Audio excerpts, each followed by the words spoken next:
안녕하세요. 호주 부동산 상위 1% 폴입니다. 오늘 이야기할 내용은요, 이제 호주에서 부동산을 구매하실 때 기본적으로 있는 방법들이 있어요. 그게 한 6개 정도 있는데 그것을 하나하나씩 얘기를 해보겠습니다. 첫 번째, 오프 더 플랜. 이제 오프 더 플랜 같은 경우에는 많은 분들이 접해보셨을 거예요. 예를 들어서 한국으로 치면은 새 아파트 분양 뭐 이런 느낌이라고 보시면 되는데요. 호주에서는 기본적으로 아파트를 지을 때 선분양을 합니다. 왜냐하면은 호주 은행 같은 경우에는 굉장히 보수적이어가지고 80%, 90%의 선분양이 이루어지지 않으면 아파트를 개발하는 회사에게 론을 주지 않습니다. 왜냐하면 그 개발하시는 분들도 이게 100 밀리언이 들어간다고 해서 100 밀리언을 다 갖고 공사를 하시는 게 아니에요. 선분양을 미리 시작을 해서 80%, 90%, 95% 이상을 미리 팔고 나서 그것을 갖고 은행에 갔을 때 은행에서 오케이, 너는 이 선분양이 다 이루어졌으니까 우리가 공사 비용을 빌려줄게 라고 이제 은행이 이루어집니다. 그래서 선분양이 무조건 먼저 이루어져야 돼요. 아주 가끔씩 돈이 많으신 분들이 자기 돈 100%로 짓는 분들도 계시는데요. 그거는 0.1%밖에 안 되는 일이라 따로 언급하진 않겠습니다. 디벨로퍼들은 중개업자들과 같이 협작을 해가지고 어떤 아파트 공사를 런칭을 해요. 예를 들어서 시드니의 어느 지역에 엄청나게 럭셔리한 아파트가 지어진다. 그러면 이제 팜플렛도 나오고 웹사이트도 생기고 이제 realist.com에도 올라가고, 그 다음에 이제 중개업자들 한두 명이 아니겠죠. 한국 분들도 계실 수 있고 중국 분들도 계실 수 있고 호주 분들도 계실 수 있고 그런 중개업자들을 통해서 마케팅을 막 해서 이제 80%, 90%를 선분양을 무조건 해야 돼요.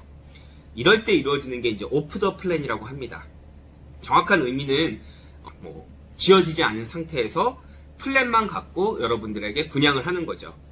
자, 오프 더 플랜이 좋냐 나쁘냐는 사실 말하기가 쉽지는 않아요. 오프 더 플랜이라는 구매 방법은요, 사실 쉽지 않은 부동산 투자예요. 그 이유가 뭐냐 하면은 보통 아파트가 지어지는 시간이 2년에서 3년 정도가 걸리는데요. 물론 4년 정도까지 걸리는 경우도 있고요.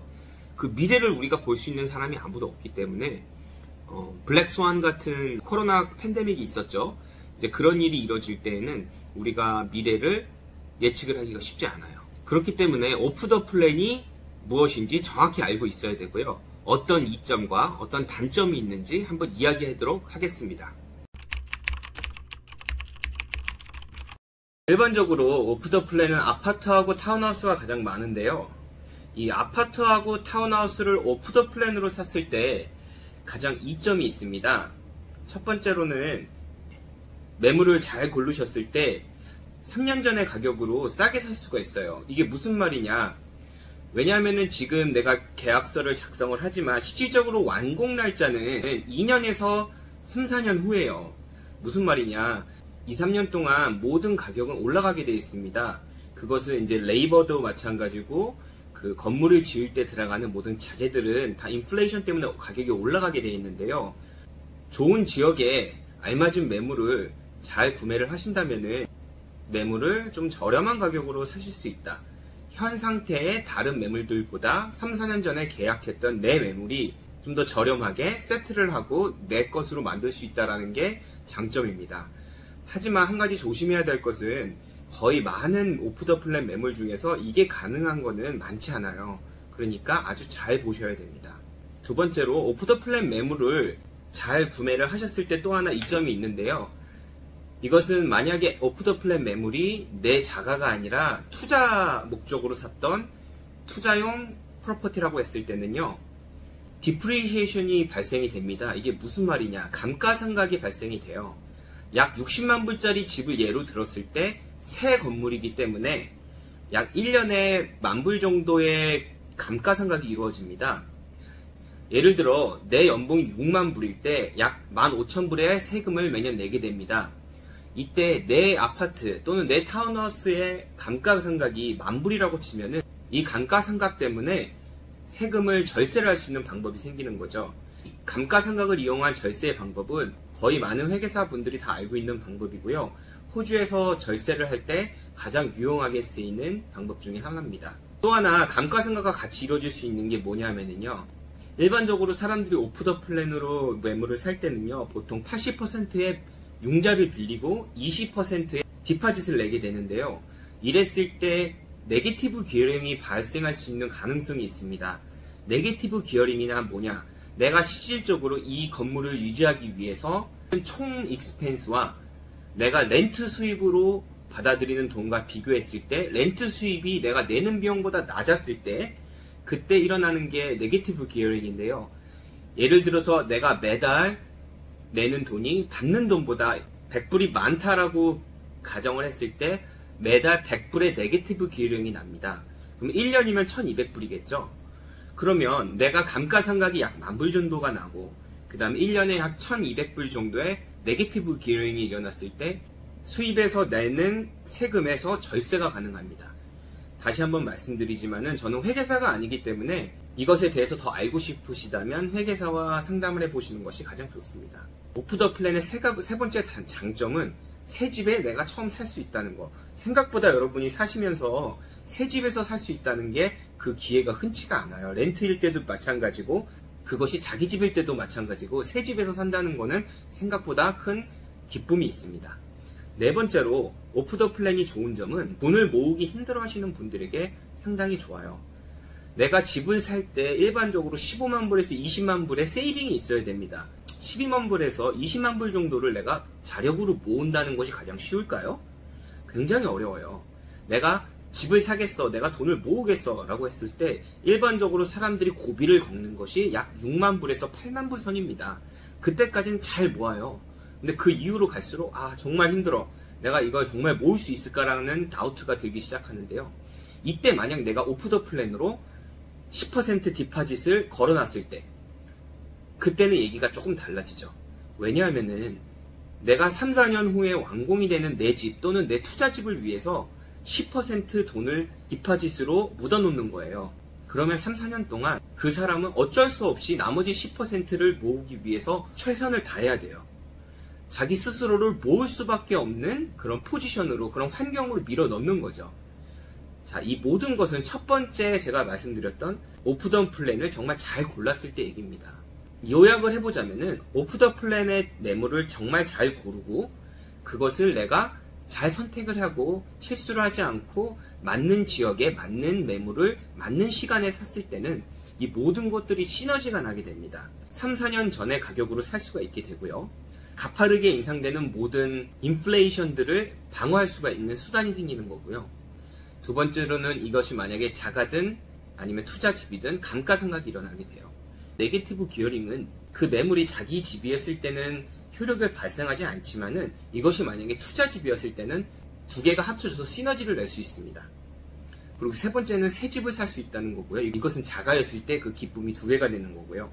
네 번째로는 내가 돈을 모으기 힘들 때, 내가 시드머니를 만드는 것이 어려울 때 나름대로의 배수의 진이 될 수가 있다는 거. 이것이 오프 더 플랜의 장점인데요.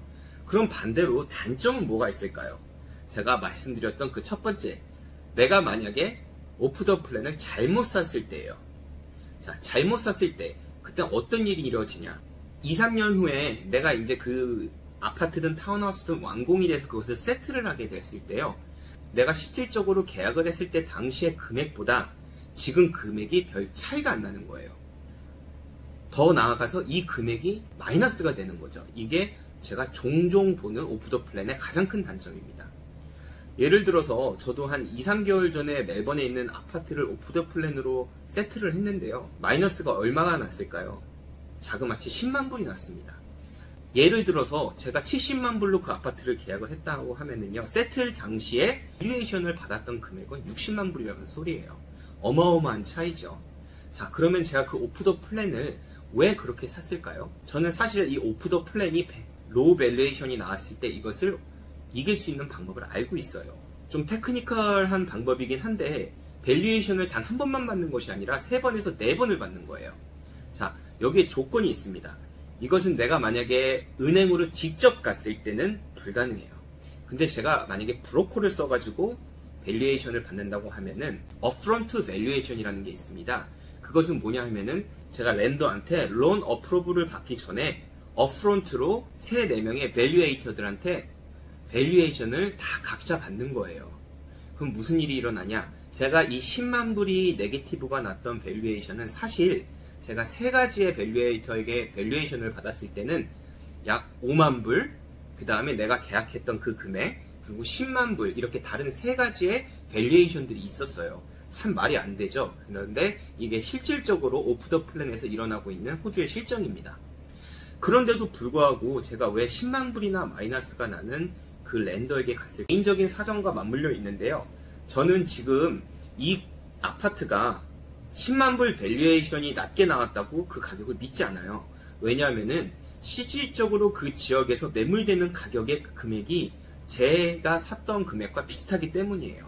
하지만 밸류에이터들은 지금 당장의 금액을 보고 밸류에이션을 내는 게 아니고요.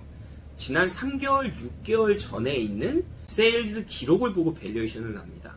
그러면은 만약에 제 아파트 그 근방에 3개월, 6개월 전에 세일즈 기록이 별로 좋지 않았다거나 아니면 세일즈 기록이 별로 없었다면 어떤 일이 일어날까요?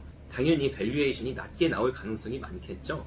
하지만 저는 3개월, 4개월 후에는 이 밸류에이션이 제대로 나올 거를 알고 있습니다. 6개월 후에 저는 그것을 리밸류에이션을 할 거예요. 그러면 지금은 10만 불이 낮게 나온 그 아파트가 6개월 후에는 제 가격으로 측정이 되겠죠. 그러면은 내가 지금 10만 불이 많이 들어갔지만은 6개월 후에는 그 10만 불의 80%를 다시 제가 뺄 수가 있어요. 만약에 여러분들도 이런 식으로 조절을 할 수 있는 능력과 지식이 있다고 하면은요, 저처럼 그때 그 자기 상황에 가장 좋은 방법으로 구매를 하고 랜더를 찾으실 수 있습니다. 제가 아닌 다른 많은 분들은 이런 경우에 5만 불, 10만 불 예상하지 못했던 금액들이 세틀먼트 때 확 들어가야 되는 최악의 상황이 발생될 수가 있어요. 이게 오프 더 플랜의 가장 큰 리스크입니다. 두 번째로 오프 더 플랜의 단점이 뭐가 있냐면요, 내가 생각했던 대로 아파트가 지어지지 않는 거예요. 마케팅 전문가들과 디자이너들이 정말 플래시하게 만든 그 팜플렛과 인터넷 사진을 봤을 때는 정말 너무 좋아 보여요. 하지만 실제로 아파트나 타운하우스가 완공돼서 그것을 내 눈으로 보러 갔을 때는요, 내가 봤던 비주얼 아트와 굉장히 다를 경우가 있어요. 이것을 방지하기 위해서 가장 첫 번째로 해야 되는 것은 개발자를 잘 알아봐야 돼요. 개발자는 실질적으로 그 프로젝트를 진행을 하고 디자인을 하고 카운슬에게 허가를 받지만 그것을 짓는 것은 시공사예요. 그 시공사의 전적을 굉장히 유심히 봐야 됩니다. 마지막으로 오프 더 플랜으로 샀을 때 단점이 뭐가 있냐면요, 어떻게 보면 첫 번째 제가 말씀드렸던 거와 조금 연계가 되는데요, 3, 4년 미래 후에 어떤 일이 일어날지 그 누구도 알 수 없다는 거죠. 내가 아파서 죽을 수도 있는 거고, 내가 직장을 잃을 수도 있는 거고, 또 지금과 같이 글로벌 팬데믹이 오거나 글로벌 이코노미 크라이시스가 올 수도 있는 거죠. 오프 더 플랜으로 3, 4년 후에 어떤 매물을 결정을 했을 때는 내가 정말 잘 준비가 되어 있지 않으면은 3, 4년 후에 미래를 알 수 없기 때문에 내가 어려운 상황에 빠질 수 있는 가능성이 있습니다. 자, 오늘은 이렇게 오프 더 플랜에 대해서 좀 알아봤는데요. 여러분, 제 기본적인 생각은 오프 더 플랜은 처음 집을 사시거나 아니면은 처음 투자를 하시는 분들에게 그렇게 권해드리고 싶지는 않아요. 저는 오프 더 플랜으로 제가 계약한 아파트나 타운하우스가 총 3군데 정도 있는데요. 그 중에 한 군데는 세트를 하고 아직 가보지도 못했습니다.